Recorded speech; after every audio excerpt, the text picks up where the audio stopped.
The house on the hill stood as a monolithic shadow against the twilight sky. Its Victorian architecture hinted at a grandeur long since faded. The townsfolk's averted gazes and hushed whispers spoke of something sinister lurking within its walls. Yet, the allure of its isolated grandeur, coupled with the desperate need for a place to stay, drew me in. From the moment I crossed the threshold, an undercurrent of unease settled over me. The house seemed to exude a palpable coldness, a chilling emptiness that echoed in the hollow spaces. Days turned into nights filled with inexplicable occurrences, doors creaking open of their own accord, shadows shifting in unnatural patterns, and an eerie silence punctuated by phantom footsteps. At first, I dismissed these occurrences as tricks of the mind, the product of a solitary existence in an old creaky house. Yet, as days turned into weeks, the phenomena grew more pronounced and disturbing. Objects vanished, only to reappear in inexplicable locations. A chill would grip me, even on the warmest days, as if an icy breath had passed over me. One night, as I lay in bed, a sensation of being watched crept over me. The room was plunged into darkness, the only illumination coming from the moon casting eerie shadows. A low, guttural whisper seemed to emanate from the depths of the house, a sound that sent shivers down my spine. Fear, cold and insidious, began to replace my initial skepticism. My descent into madness accelerated. Days blurred into a haze of paranoia and hallucinations. I saw shadows move when there was no light, heard whispers when there was silence. The house was a prison, and I was its captive. My research into the house's history uncovered a dark past. Beneath the veneer of a respectable Victorian home, I discovered a shadowy cult had once used the house for their rituals. Human sacrifice, blood magic, and the invocation of ancient, malevolent entities were the core of their practices. It was clear that the house was more than just a haunted dwelling. It was a nexus of darkness, a portal to a realm of pure evil. As I delved deeper into the cult's history, I realized that their rituals had not been abandoned but merely dormant. The house was awakening, and I was the catalyst. The entities they had summoned were stirring, their power growing with each passing day. I was trapped in a living nightmare, a battle for survival against forces beyond human comprehension.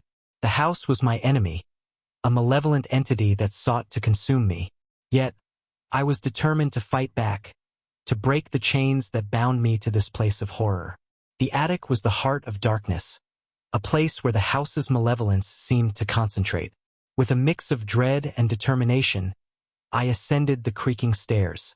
The air was thick with the scent of decay and fear. As I entered the attic, a cold wind swept through the room, igniting the flickering candles I had placed around the room. The room was a chaotic mess, filled with strange artifacts and occult symbols. At the center of the room was a pentagram etched into the floor, surrounded by a circle of candles. This was the heart of the ritual, the place where the evil had been summoned. As I began to recite the counterincantation, the house seemed to shudder. The wind howled through the attic, and the candles flickered erratically. Shadows writhed and twisted, taking on grotesque forms. A low, guttural growl echoed through the room, growing louder with each passing moment. Then it appeared, a towering figure, cloaked in darkness, its eyes burning with an infernal light. Its presence filled the room with an overwhelming sense of evil. Fear gripped me, but I forced myself to continue the incantation. The battle was fierce. The entity lashed out with unseen forces, trying to silence me. But I persisted, my voice rising above the cacophony of the house. As the final words escaped my lips, the entity let out a scream of rage, a sound that shook the house to its foundations. The lights flickered and died, plunging the attic into darkness. I could feel the entity's presence closing in on me. Terror consumed me, but I refused to give in. I stumbled backward, my hand groping for the attic door. With a final surge of adrenaline, I flung open the door and escaped into the hallway. As I slammed the door shut behind me, I heard the entity's rage-filled roar. I leaned against the door, panting, my body trembling. I had survived, but at what cost? The house was still there, its evil heart still beating. I knew I could never truly escape it.